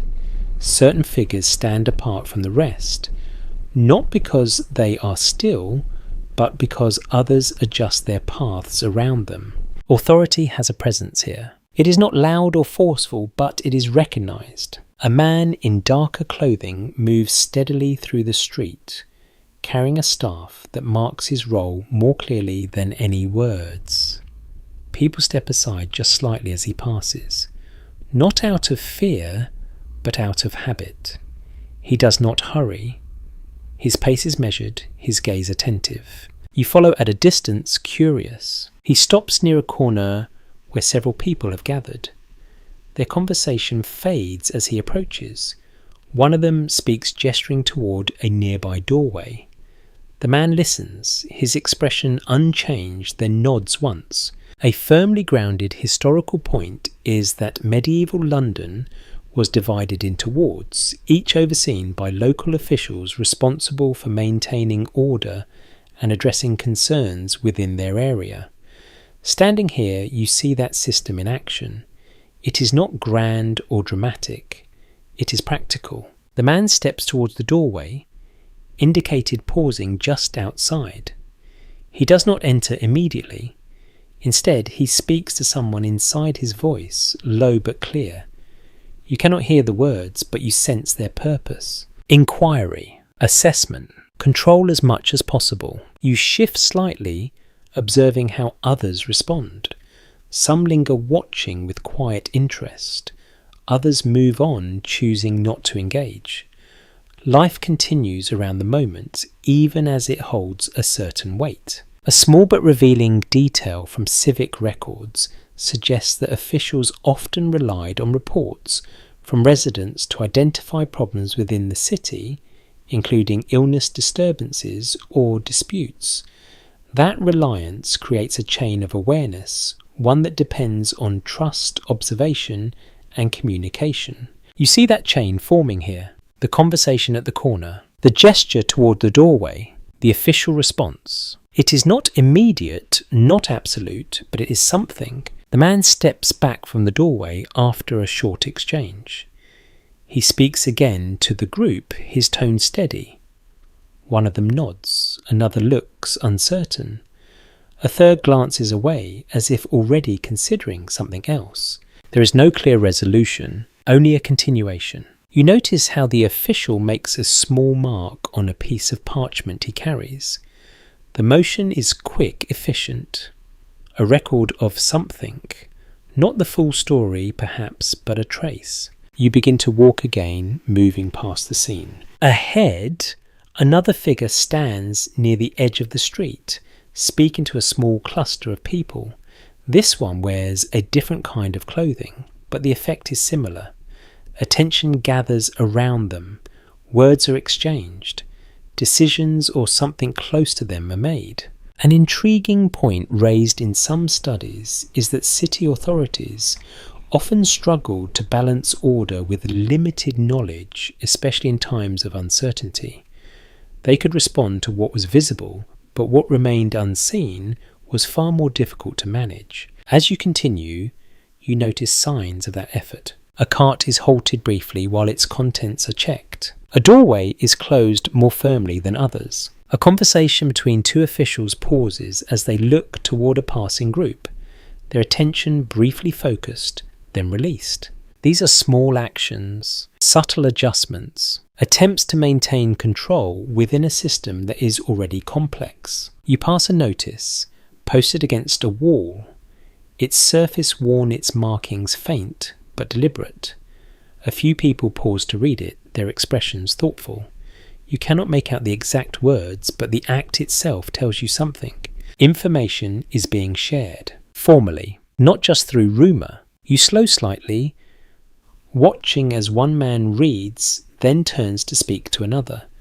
The words move from written form into spoken exchange, blending into the broader flow of communication you have already begun to notice. A perspective sometimes discussed by scholars is whether such measures had any meaningful impact in the early stages of the plague, or whether they served more as a reassurance than a solution.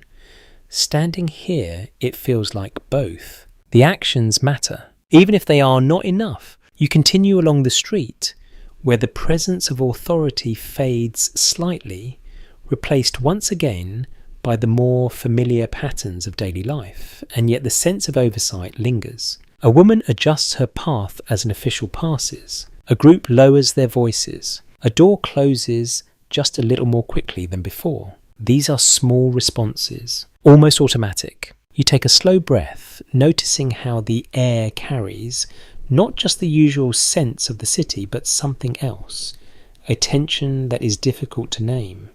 Not fear, not yet, but awareness. The city is watching itself, listening, responding in small, careful ways. You pass another corner where two men speak quietly, one gesturing toward the direction you have just come from. The other listens, then nods slowly.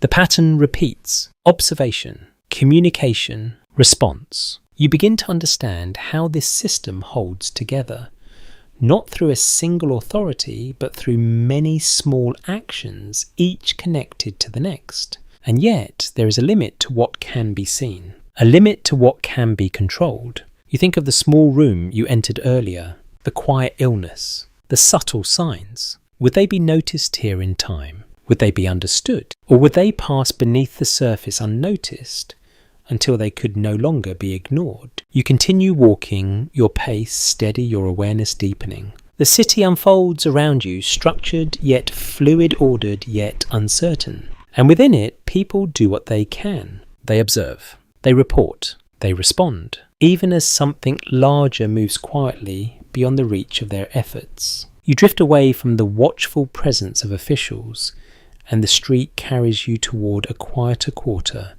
where the buildings feel older, heavier, and more enclosed. The sounds change again, fewer sharp movements, fewer bursts of work. Instead, there is a slower rhythm here, shaped by footsteps that echo softly, and voices that remain low even when there is space to speak more freely. Ahead, a set of stone walls rises, enclosing a modest complex of buildings. The entrance stands open, though the threshold feels more defined than others you have crossed.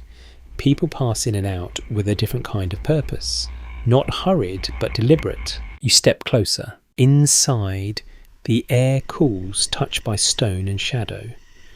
The light filters in unevenly, catching on surfaces that have been worn smooth by time.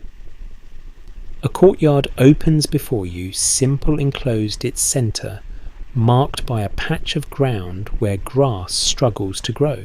This is a place of care, not in the sense of comfort, but in the sense of duty. A firmly supported historical understanding notes that monasteries and religious houses often played a key role in providing charity and basic care for the sick and poor in medieval cities. As you move through this space, that role becomes visible in quiet, practical ways. A figure in simple robes crosses the courtyard, carrying a small bundle of cloth. Their steps are steady, their expression composed. They do not look up as they pass. Their attention is focused inward on the task at hand. You follow the line of their movement toward a doorway that leads into a dim interior space. The transition is gradual, the light fading into a softer, more even tone. The air holds a faint mixture of scents, herbs perhaps, clean cloth, something else beneath it all that is harder to define. Inside the space is arranged with care, though it is not large. A row of simple beds lines one wall, each separated by just enough space to suggest order without offering privacy. A few figures lie upon them, some still, some shifting slightly. Others sit nearby, speaking in low tones, or simply waiting. There is no urgency here, no raised voices, only a steady, continuous effort. You move slowly along the edge of the room, careful not to disturb the balance that seems to hold everything together. A person kneels beside one of the beds, adjusting a blanket with gentle precision.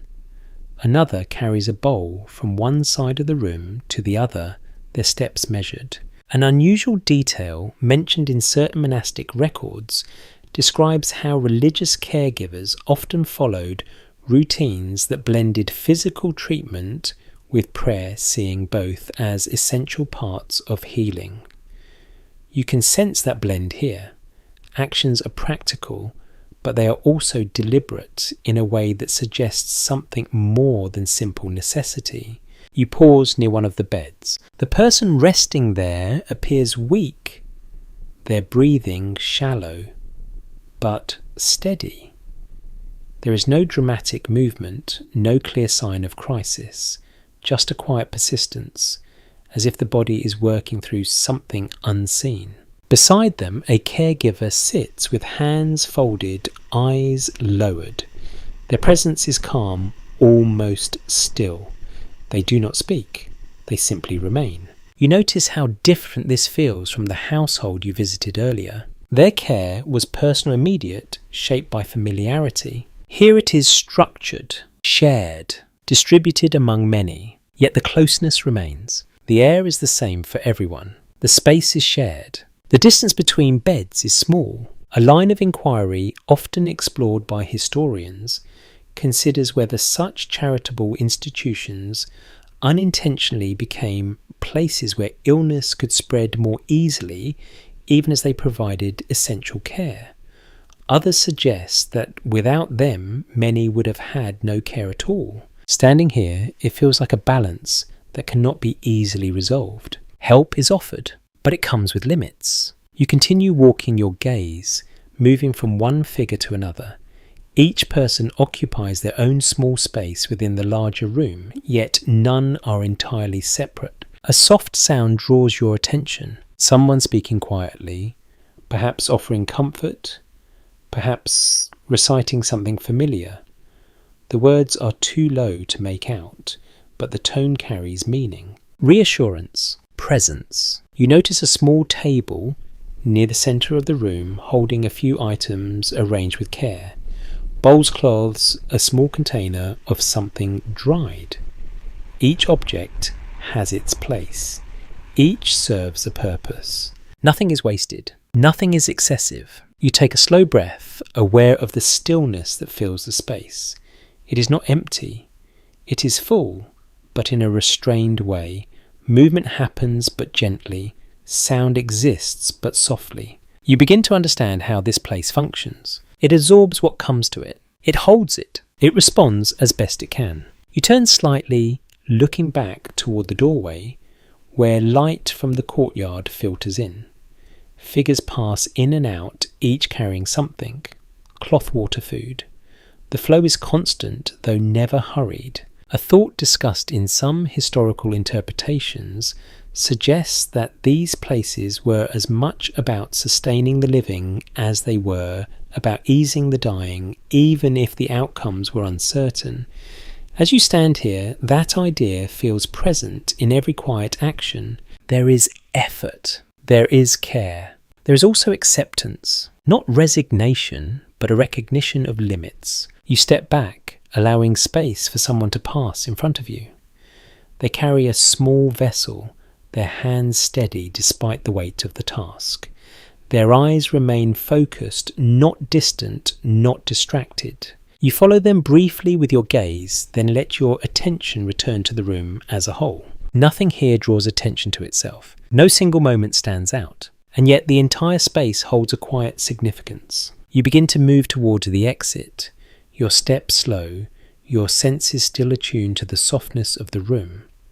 The light grows gradually brighter as you approach the doorway, the sounds of the outside world returning in gentle layers. You step back into the courtyard, then toward the open entrance. Behind you, the work continues, unseen by many, essential to all. Ahead, the city waits, unchanged in its movement, its rhythm, its steady unfolding. You take a breath of the cooler air, letting it settle, then continue forward, carrying with you the quiet understanding of a place where care is given without certainty, and where the effort itself becomes a form of resilience. You step back into the street, and the shift is immediate.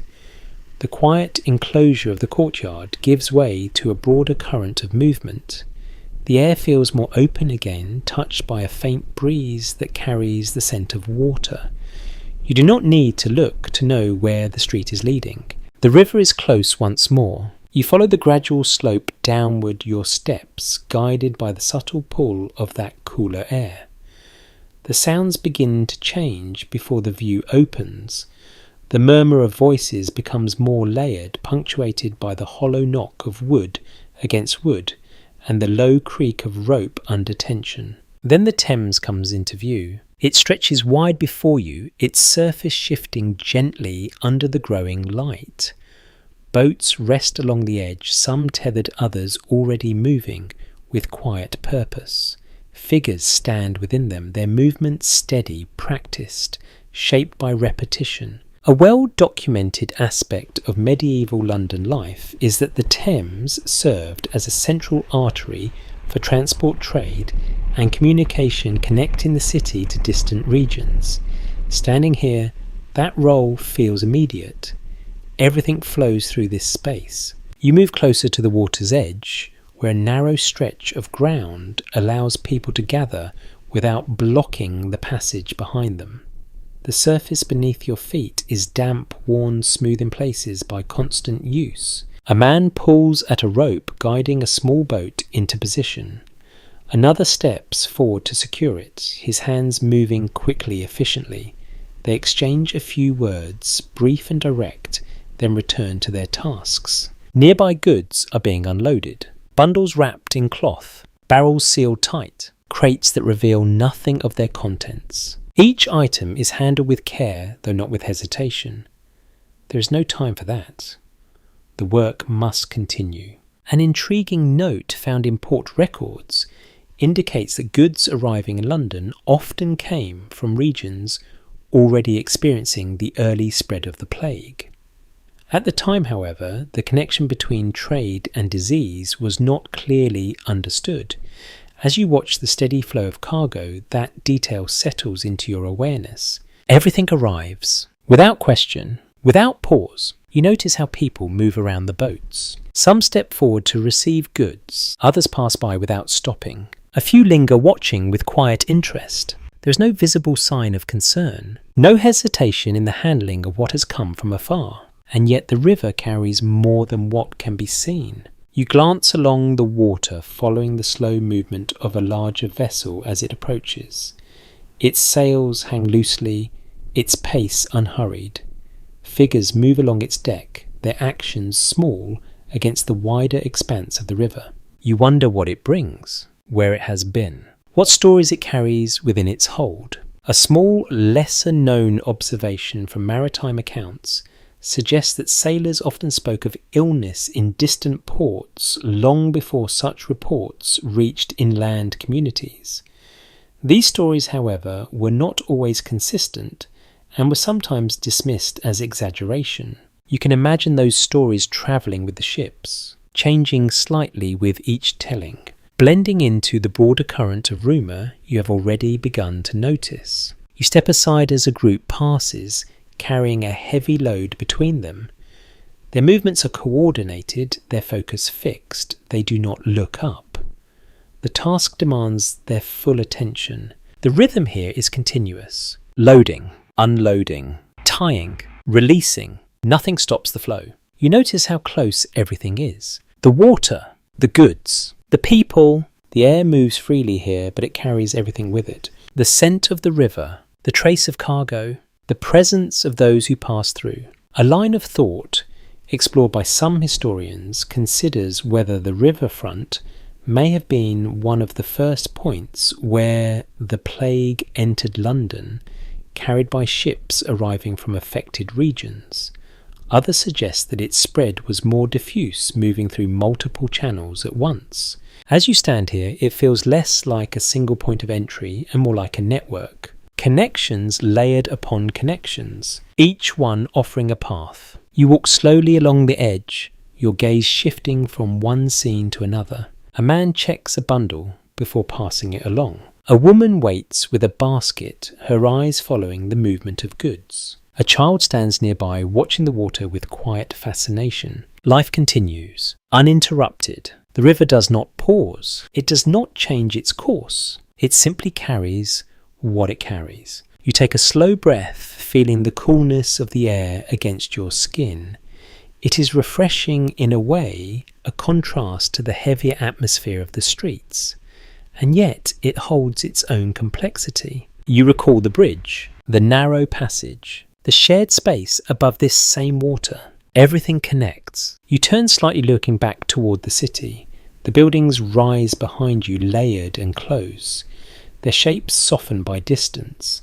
From here they seem almost calm, but you know what lies within them. The crowded streets, the small rooms, the quiet illness, the careful work of care and response. And here at the edge, the constant arrival of what comes from beyond. You watch as another boat pulls away from the shore, its movement smooth, its direction set. It carries something with it. Goods, perhaps, or simply the continuation of the city's endless exchange. You do not know, and neither does anyone else. Not fully. You step back from the water's edge, allowing others to move into the space you occupied.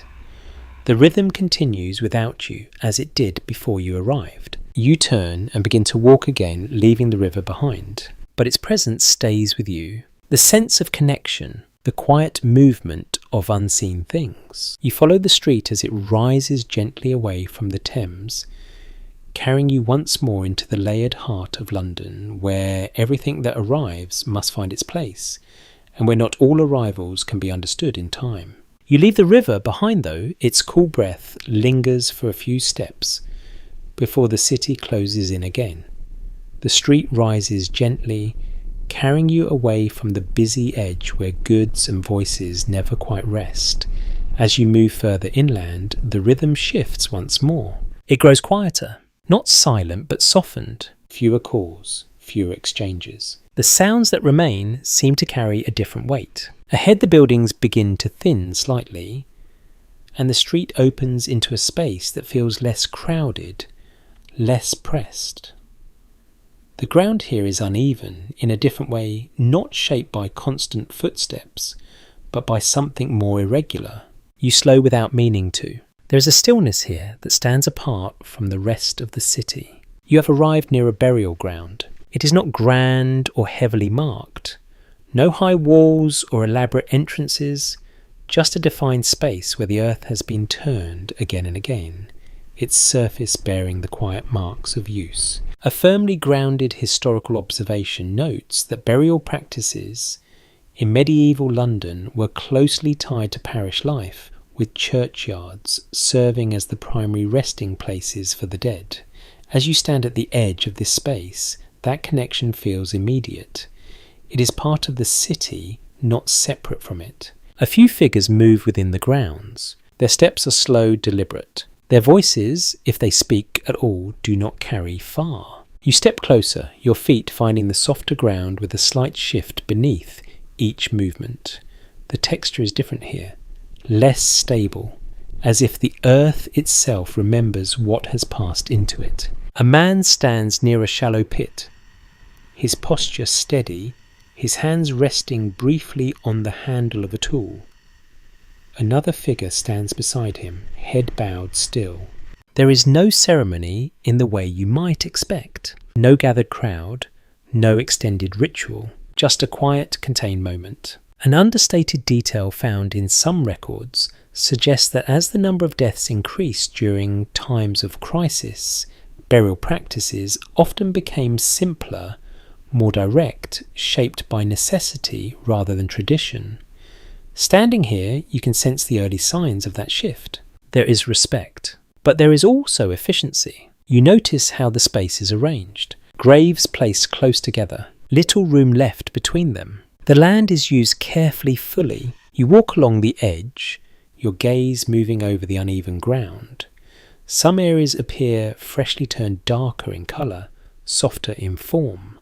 Others have settled their surfaces, smoothing over time. Markers a few, simple, often nothing more than a small object or a slight rise in the earth. Identity here is quiet, not always recorded in a lasting way. A line of inquiry explored by historians considers how communities adapted burial practices during the plague, including the use of mass graves when space and time became limited.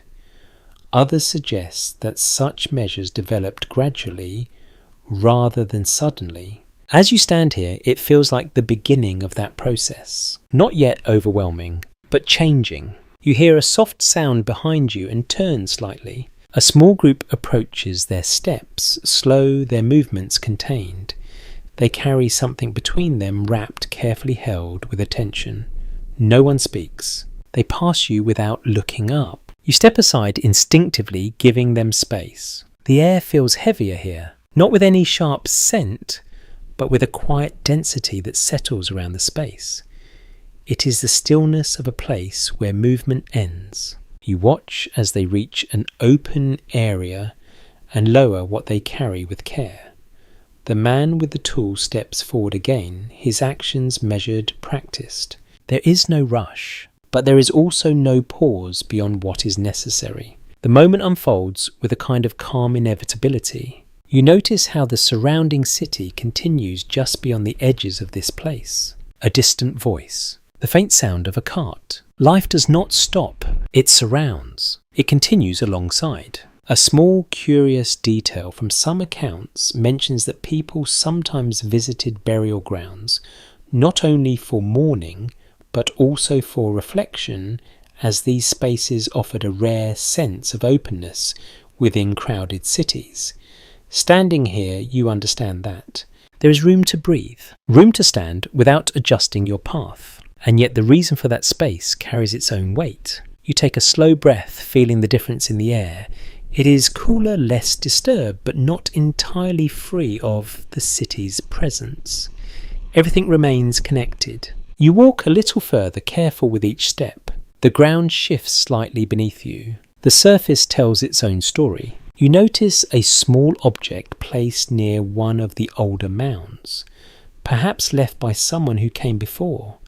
It is simple, almost unremarkable, and yet it suggests memory, a desire to mark, to remember, even when space and time are limited. You pause for a moment, not out of obligation, but because the space invites it. There is no need to speak, no expectation of action, just a quiet awareness of what this place represents. You think of the rooms you have seen, the crowded streets, the river, the market. All of it leads here eventually, though not always this soon, not always this many. You turn slowly, your steps guiding you back toward the edge of the burial ground. The sounds of the city grow slightly stronger as you move away, though they never fully disappeared. Behind you, the work continues. Measured, necessary, unseen by many who pass nearby. You step back onto the firmer ground of the street, the shift subtle but noticeable. The city resumes its familiar rhythm around you, its movement steady, its patterns unchanged, and yet something has shifted, not in what you see, but in what you understand. You continue walking your pace, calm, your senses still attuned to the quiet weight of the place you have just left. The streets stretch ahead, filled with life, with motion, with the same shared presence that has defined your journey so far. And within that life, the space you have just visited remains. A quiet reminder, waiting. You step away from the burial ground and the street gathers around you once more, though it feels different now. Not because it has changed, but because your awareness has deepened. The sounds return in layers, yet there are gaps within them, small absences that you begin to notice. A doorway that stands open but unoccupied. A stall that has not been set up. A window that remains closed longer than expected. You walk slowly, your pace unforced, allowing these details to reveal themselves. The city is still moving, but not quite as fully as before. A broadly supported observation from records of the period indicates that as illness spread, even in its early stages, disruptions began to appear in everyday routines, sometimes subtly at first. Standing here, you can sense those early shifts. They are not dramatic. They do not stop the day, but they are present. You pass a shop where the table outside is only half arranged. A few items rest upon it, but others are missing. The person behind it moves more slowly than the vendors you saw earlier. Their attention divided their gaze, drifting toward the street as if expecting something or someone who has not arrived. You continue on. A familiar sound, the steady rhythm of work, seems less frequent here. Not gone, but interrupted. A space where you might expect hammering remains quiet. The tools are there, resting where they were last used. A curious detail noted in some accounts suggests that apprentices and labourers were often among the first to disappear from their usual places during times of illness, either because they fell sick themselves or were sent away. You wonder if that explains the stillness here. You glance towards a doorway. Inside, the light is dim and no movement is visible. The space feels paused, as if waiting to resume. You move on your steps, carrying you through a stretch of street where the crowd thins just slightly. There is still movement, still life, but more space between people.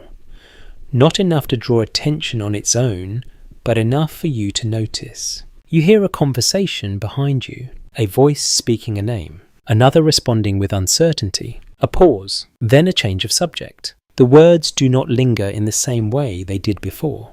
They feel more contained, as if held back. A line of interpretation explored by historians considers whether social withdrawal began gradually during the plague, with people limiting contact in small, almost instinctive ways before any formal measures were introduced. As you observe the subtle distances forming, that idea feels plausible. You pass a doorway where a bed is visible just inside unoccupied. The coverings are slightly disturbed, as if someone left in a hurry or has not returned.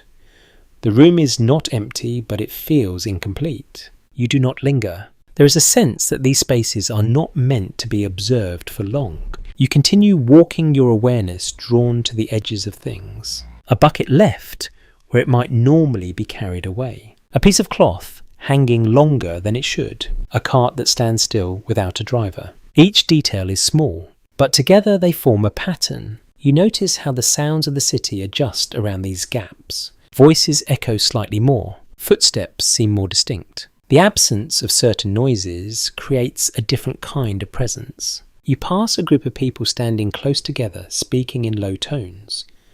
Their conversation stops briefly as you approach, then resumes once you pass. There is a guarded quality now, a sense that words are being chosen more carefully.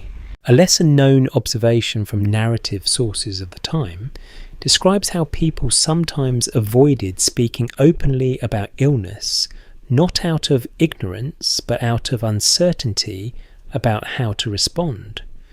Silence in such cases becomes its own form of communication. You feel that silence here, not complete, but growing. You take a slow breath, noticing how the air feels slightly less crowded. There is still the familiar mix of scents, still the presence of many lives overlapping. But something has shifted, a subtle thinning. You turn into another lane narrower than the last, where the buildings press closer once more. Here, the changes are less visible, but still present. A door closes as you pass. Not abruptly, just a little sooner than expected. A window remains shuttered. A voice inside is quieter than it might have been before. You continue your steps, steady, your senses attuned to these small variations. The city is not emptying, it is adjusting, quietly. Gradually, you think again of the burial ground, of the room with the sick, of the river bringing what it brings. All of it connects, not in a way that is obvious at first glance, but in a way that becomes clearer the longer you remain. You pass a child standing alone near a doorway, their gaze following the movement of the street.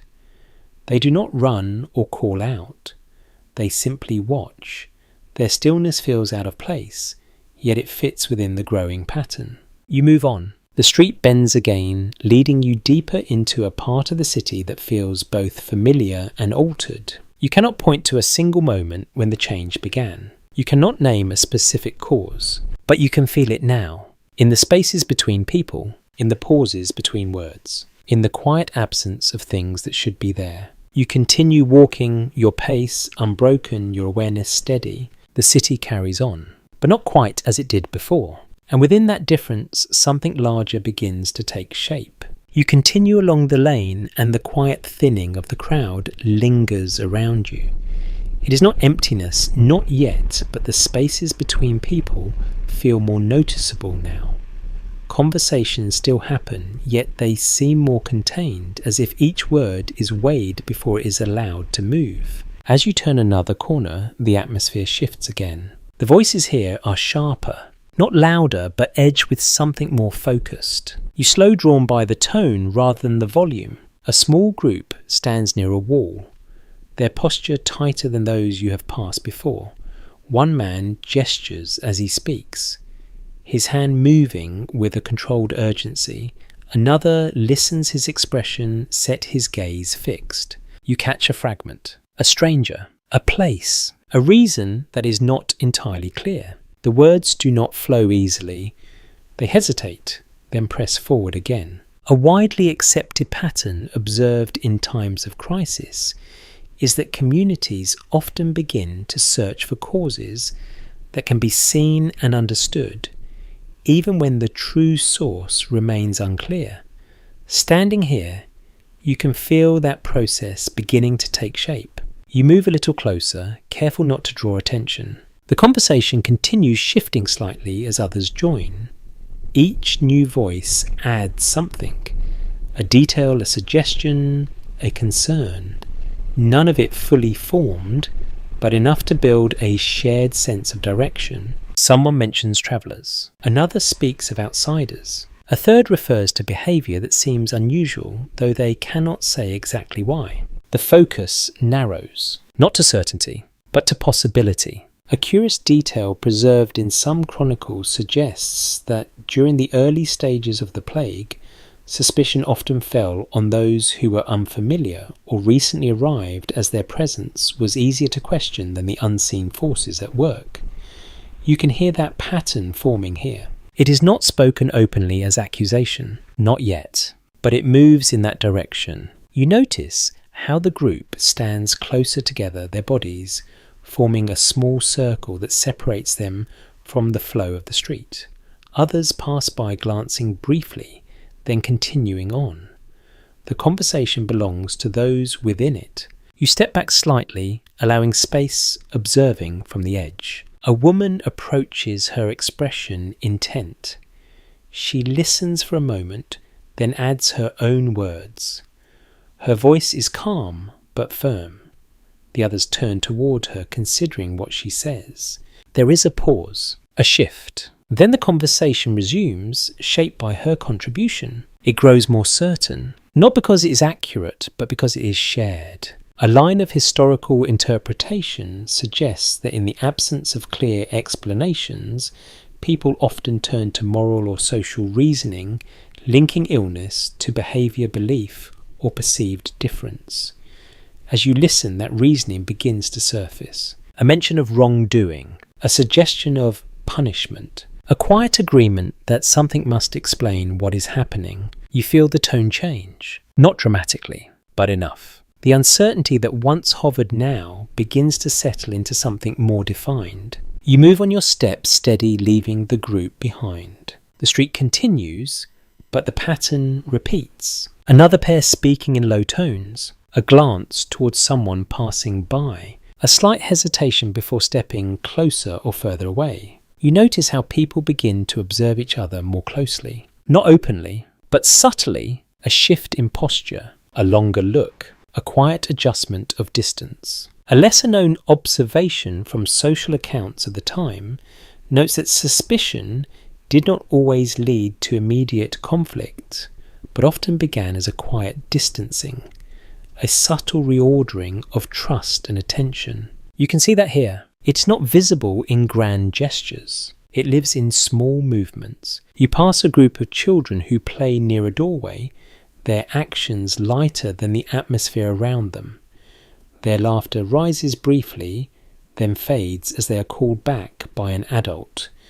The moment passes, leaving behind a quieter space. You continue your awareness, moving between what is said and what is not. A man steps aside as another approaches, giving more space than necessary. A woman lowers her voice when a stranger passes. A door closes just a little sooner than before. Each action is small, but together they create a pattern. You think of the rumours you have heard, the illness you have seen, the efforts to understand. And now this, the search for something to hold on to, something to name. Even if it is not entirely true, you take a slow breath, noticing how the air carries not only the familiar sense of the city, but also this shifting awareness. It feels less like fear and more like a tightening, a drawing inward. You pass another group, their conversation quieter, more contained.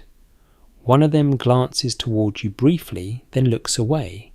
The moment is small, but you feel it. The city is changing, not in its structure, not in its appearance, but in the way people relate to one another. You continue walking your pace, even your senses attuned to these subtle shifts. The streets remain. The buildings stand. The routines continue. And yet, beneath it all, something else is forming. A new way of seeing. A new way of judging. A new way of understanding what cannot yet be explained. You follow the street as it bends again, carrying you deeper into a city that is beginning to look at itself differently, searching for answers in places that feel closer, even if they are not correct. You continue forward, carrying with you the subtle tension of shifting glances and careful distance. The street bends again, and as it does, the atmosphere softens just slightly. Not because anything has resolved, but because the rhythm changes once more. Ahead you notice movement that feels lighter. Children. They gather near a small open space between buildings where the ground is uneven but wide enough to allow a kind of play. Their voices rise above the quieter tones of adult conversation, not loudly but freely. You slow your pace. The contrast is immediate. Where adults pause, measure and adjust, the children move without that same restraint. They run, they stop, they turn their motions quick and fluid. One traces a line in the dirt with a stick.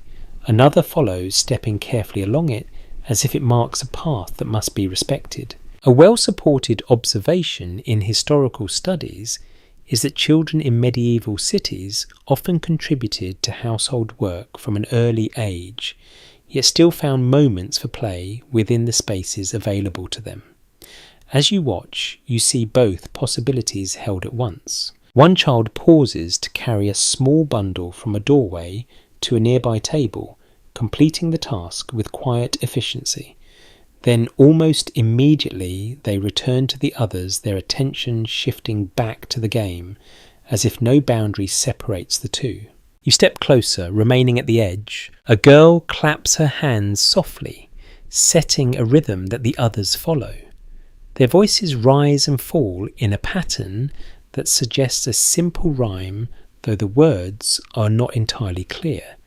The sound is gentle, repetitive, almost soothing. It feels like something that has been done many times before, something that belongs to them. A curious detail mentioned in some cultural records notes that children's games often reflected elements of the adult world, incorporating rhythms, patterns and roles observed in daily life. You can see that here in the way they move, the way they take turns, the way they create structure within their play. And yet there is something else. A pause that lingers just a moment longer than expected. A glance toward a nearby doorway before stepping forward again. A subtle awareness that does not fully interrupt, but does not disappear either. You notice how the space around them is shaped. Adults stand nearby watching, not closely enough to control, but enough to remain aware. A woman leans against a wall, her gaze following the children as they move. Her expression is calm, but her attention does not drift far. You hear a quiet exchange between two figures standing slightly apart. A mention of keeping them close. A soft agreement. The words are not urgent, but they carry weight. Some historians have considered how children experienced the early stages of the plague, suggesting that while they may not have understood the full nature of what was happening, they were not entirely unaware of the changes around them. As you observe this space, the idea feels present. The play continues, but it adapts. One child hesitates before joining a game, then steps in anyway. Another moves slightly away from the group, then returns. The rhythm holds, but it shifts. You take a slow breath, noticing how the air here feels different again. Still part of the city, still carrying its layered sense, but softened by the presence of movement that is less constrained. You watch as a boy picks up a small object from the ground and holds it up, showing it to the others. They gather briefly, examining it with shared curiosity. Then just as quickly, they scatter again, the moment passing without conclusion. A lesser known observation from narrative sources suggests that children often adapted quickly to changing circumstances, incorporating new elements into their play without fully articulating their meaning. You can see that here in the way their actions shift subtly, responding to something they cannot fully name.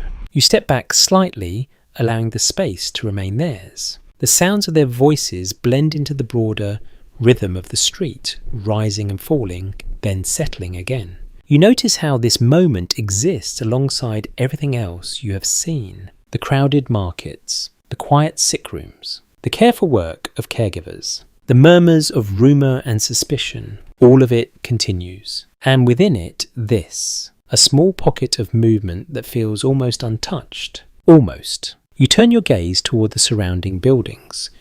Doors remain partially open. Windows reveal brief glimpses of life within. The city holds together even as it shifts. You watch the children for a moment longer, the way they move, the way they pause, the way they return to motion again. There is resilience here, not deliberate, not chosen, but present. You take a slow step back. Then another, letting the sounds soften behind you as you continue along the street. The space closes in again, the buildings leaning slightly, the path narrowing. The voices of the children fade into the background, replaced once more by the layered sounds of the city. You carry the memory of that brief openness with you, a reminder that even within uncertainty, movement continues. You follow the street as it curves gently onward, leading you deeper into a city that holds many rhythms at once, some heavy, some light, all woven together in ways that are not always easy to separate. You continue along the narrowing street and something subtle begins to shift again. Not all at once, not in a way that draws immediate attention, but gradually, like a change in light that you only notice after it has already begun. The sounds are still there. Footsteps, voices, the faint creak of wood and distant movement of carts. But there is a different tone beneath them now. Less uncertainty, more quiet acknowledgement. You pass a doorway where two people stand speaking. Their conversation is calm, measured, not hushed in the same way as before. One nods slowly, the other exhales in a way that suggests something has been accepted, even if not fully understood. You move on your pace steady. The street feels slightly more open, though the buildings remain as close as ever. It is not the space that has changed, but the way it is held. A well-established conclusion drawn from historical records is that after the most intense waves of the plague, cities like London experienced a noticeable reduction in population, which in turn altered the rhythm of daily life. As you walk here, you begin to sense the early edges of that transformation. A stall stands unattended. Its surface cleared its presence, marked only by the space it once occupied. No sign of struggle, just absence. You continue. A door stands open, revealing a room within that feels larger than it should. Not because the structure has changed, but because fewer people occupy it. The air seems to settle differently in such spaces. You notice how movement has slowed, not stopped, but softened. A peculiar note found in some accounts suggests that survivors of the plague often described a strange quiet that followed its passing, a sense that the city itself had taken a breath and had not yet fully exhaled. You can feel something like that here, though it is still forming. You pass a group of workers standing together, their tools resting at their sides. They speak, but without the urgency you saw earlier. There is a pause between each exchange, as if each word is given more space. One of them gestures toward a building nearby, then lowers his hand. Another nods. No further explanation is offered. You continue walking, your awareness drawn to the spaces between things. A window that remains open, its curtain unmoving. A bench where no one sits. A cart that passes with fewer goods than before. Each detail is small, but together they create a sense of change. You hear a conversation ahead. Not about rumour, not about distant places, but about what remains. A name spoken. A silence that follows. Then another name. The pattern repeats. There is no need to explain. The meaning is understood. A line of scholarly discussion has explored how communities processed loss during and after the plague, with some suggesting that shared experience created a quiet bond among survivors, while others point to the lasting impact of grief and disruption. As you listen, it feels like both are present. There is connection and there is distance. You pass a woman standing near a doorway, her hands resting still at her sides. She watches the street, not with expectation, but with a kind of steady presence. When someone passes, she nods slightly. The gesture is small, but it carries weight. You return the nod without thinking.